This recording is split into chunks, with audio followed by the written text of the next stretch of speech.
آج state bank Pakistan کے وزیر اعظم کو جواب دہ نہیں ہے.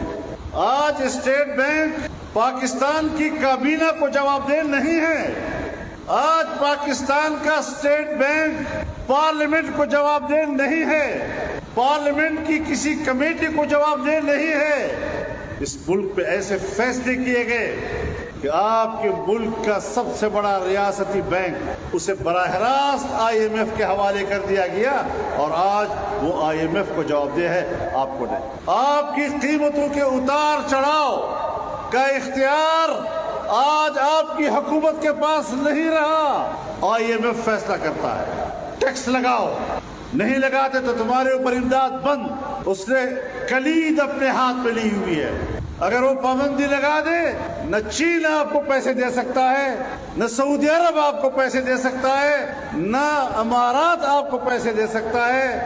دنیا کا کوئی دوست ملک آپ کی مدد کو تیار نہیں ہے. آپ نے ان کی مرضی کے مطابق قیمتیں بھی چڑھانی ہوتی ہیں. آپ نے ان کی مرضی کے مطابق ٹیکس بھی لگانے ہوتے ہیں.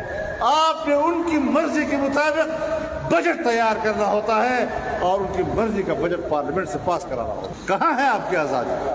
براہ راست برطانیہ موجود نہیں، لیکن امریکہ کی قیادت میں عالمی اداروں کے شکنجے میں آپ کس چکے. ان سے بھی نکلنا ہے یا نہیں نکلنا؟ اور میں آپ کو آج واضح الفاظ میں کہنا چاہتا ہوں، آپ ہماری قدر کریں یا نہ کریں، ہمارے بارے میں 100 باتیں آپ کریں، ہمیں آپ کسی کھاتے میں نہ ڈالیں، لیکن جن سے آپ امید لگائے بیٹھے ہیں، جس سے بھی آپ امید لگائے بیٹھے ہیں، وہ آپ کو اس غلامی سے آزادی دلانے کی صلاحیت سے محروم ہو. کچھ تھوڑا سا معاملہ سمجھنا ہو. پاکستان کی سیاست میں تبدیلی لانی ہوگی.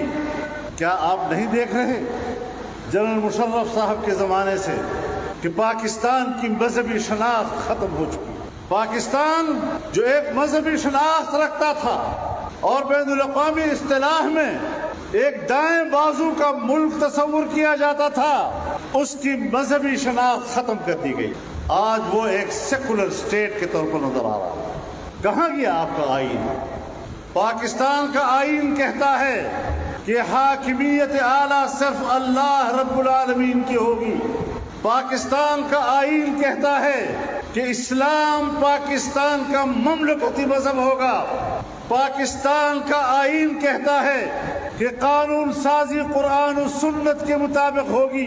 پاکستان کا آئین کہتا ہے کہ قرآن و سنت کے منافی کوئی قانون سازی نہیں ہوگی. اسلامی نظریاتی کونسل اپنی سفارشات مکمل کر چکا ہے، آج تک اس پر قانون سازی نہیں ہو رہی. کوئی ہے پوچھنے والا؟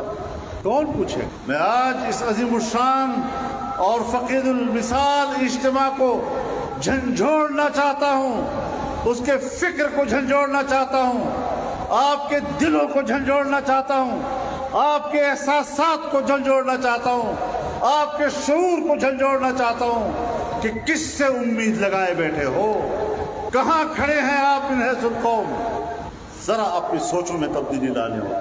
آج آپ پر دباؤ ہے، صرف پاکستان پر دباؤ ہے، ہر طرف سے دباؤ ہے، امریکہ سے مغربی دنیا تک اور اس سے آگے کچھ اسلامی دنیا تک بھی یہ دباؤ ہمارے اوپر آ رہا ہے کہ پاکستان اسرائیل کو تسلیم کرے. ایک طرف قادیانیوں کو دوبارہ مسلمان بنانے کے لیے دباؤ، ایک طرف اسرائیل جو اس وقت قادیانیت کے لیے مرکزی کیمپ کا کردار ادا کر رہا ہے اور وہاں پر ان کے اڈے جمے ہوئے ہیں، اس کو تسلیم کرنے کے لیے ہمارے پاس دباؤ آ رہا ہے. فلسطینی مسلمان، فلسطینی بچے، بلکتے بچے بے گھر در بدر، کشمیری در بدر، اس کی کوئی پرواہ نہیں، لیکن عالمی قوتوں کا ایجنڈا پورا ہونا چاہیے. انسانوں کی لاشوں پر اپنا ایجنڈا پورا کرنا چاہتے ہیں. مسلمانوں کی تڑپتی ہوئی لاشوں کے اوپر وہ اسرائیل کو تسلیم کرانا چاہتے ہیں.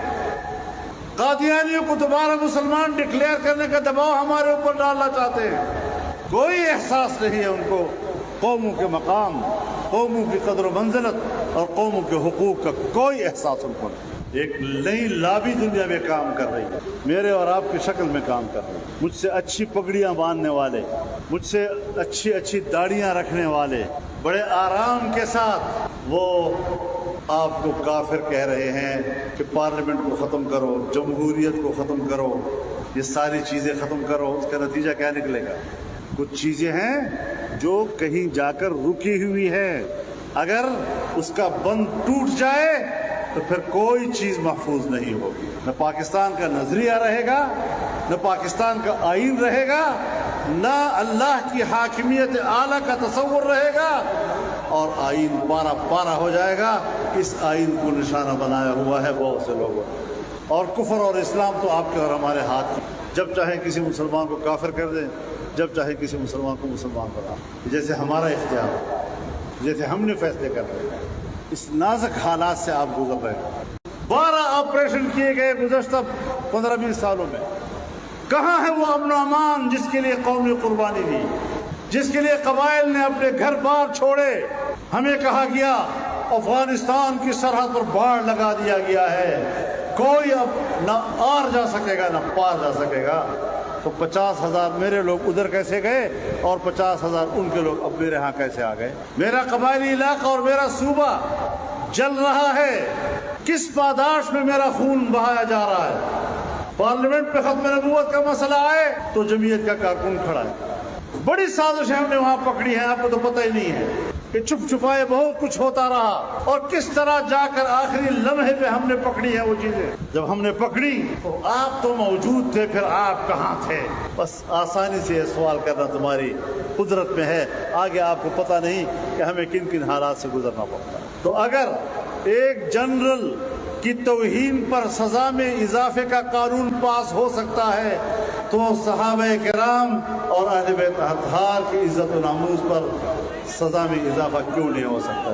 اور آج پاکستان پر دباؤ ہے، مختلف اطراف سے پاکستان پر دباؤ آ رہا ہے، قادیانیت کے حوالے سے بھی کہ ترمیم واپس لی جائے، ان کو پاکستان میں دوبارہ مسلمان کا سٹیٹس دیا جائے، یہ بھی ان کا دباؤ ہے پاکستان کے اوپر، پاکستان کے اداروں کے اوپر، پاکستان کی حکومتوں کے اوپر، پاکستان کے پارلیمنٹ کے اوپر، کہ آپ سن 1974 کے ترمیم کو واپس لیں۔ پاکستان پر دباؤ ہے اقتصادی حوالے سے بھی، ہمارے ملک کی معیشت کو جس بے دردی کے ساتھ زمین بوس کیا گیا، آج وہ معیشت کسی سے بھی اٹھنے کو تیار نہیں۔ اسی لیے میں لفظ دلدل استعمال کرتا ہوں کہ پاکستان کو معاشی لحاظ سے ایک منصوبہ بندی کے تحت دلدل کی طرف دھکیلا گیا، اور دلدل اسے کہتے ہیں کہ آپ اس سے نکلنے کی کوشش کرتے ہیں اور اس کے نتیجے میں آپ دھستے چلے جاتے ہیں۔ تم نے پاکستانی معیشت کا کچومر نکالا، ہم تو روزمرہ کی بنیاد پر بات کر رہے ہیں۔ ملک کی معیشت کی روح کس نے نکالی؟ ملک کی معیشت کو کفن کس نے پہنایا؟ ملک کی معیشت کو دفن کس نے کیا؟ قوم کے اندر اب اس شعور کو بیدار ہو جانا چاہیے۔ اتنا آسان نہیں ہے اس مشکل سے نکلنا۔